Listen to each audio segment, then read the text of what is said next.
Scenario, in this scenario, the user would like to see information about an infrastructure using Campus Map. So from the home screen, the user will select Campus View, where they would see a map of Royal Holloway and the total carbon footprint, and also by meter squared. The user has the option to zoom in, so they do. And when they click on infrastructure, the infrastructure will be highlighted with some basic information and the option to see more. When they do, they see the full information about the infrastructure. If it's a building, it would also show the area on ground, total area, the height, and the number of floors. In this scenario, the user would like to see information about an infrastructure, but this time using Street View. So from the home screen, they'll select Street View, and they'll see the map of Royal Holloway and all of the available paths to drop in. Once they choose that, they're able to move back and forwards, and they can look left and right. This user decided to look left and click on a building, which would be highlighted, and basic information will be shown. More info option will be there. That will show the full information about the infrastructure once clicked on.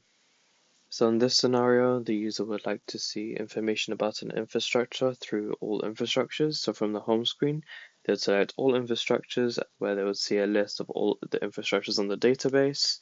The user uses the filters feature to narrow down their search by clicking the appropriate boxes and pressing apply. From there, they choose their infrastructure and the full information is shown.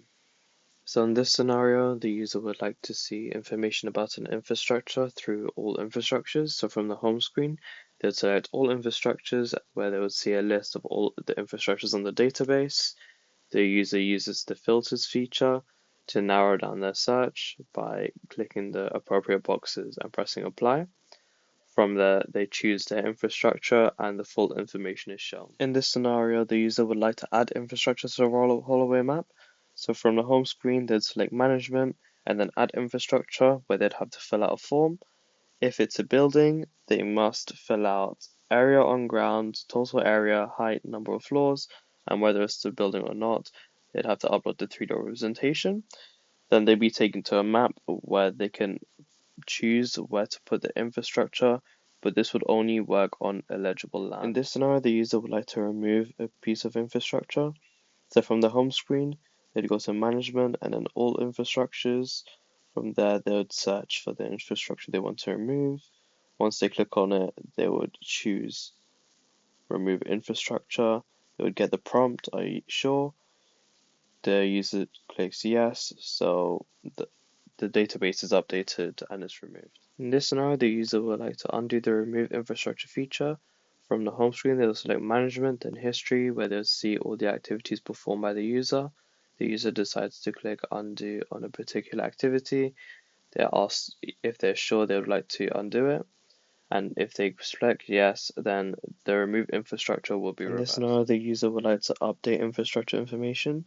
From the home screen, they would use all infrastructure to navigate to a particular infrastructure they'd like to update.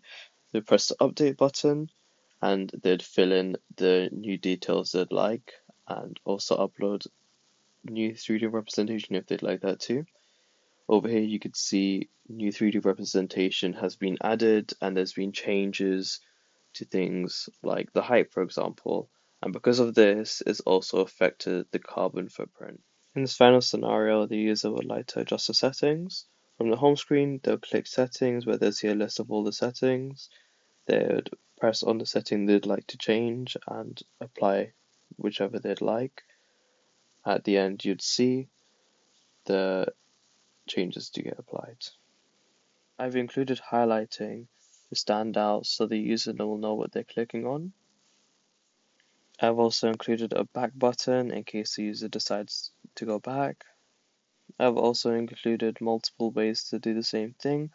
For example, to see information about an infrastructure, you can go through Campus View, Street View, all infrastructure.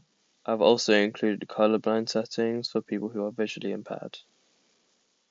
Finally, I use universally known symbols that the user will be familiar with.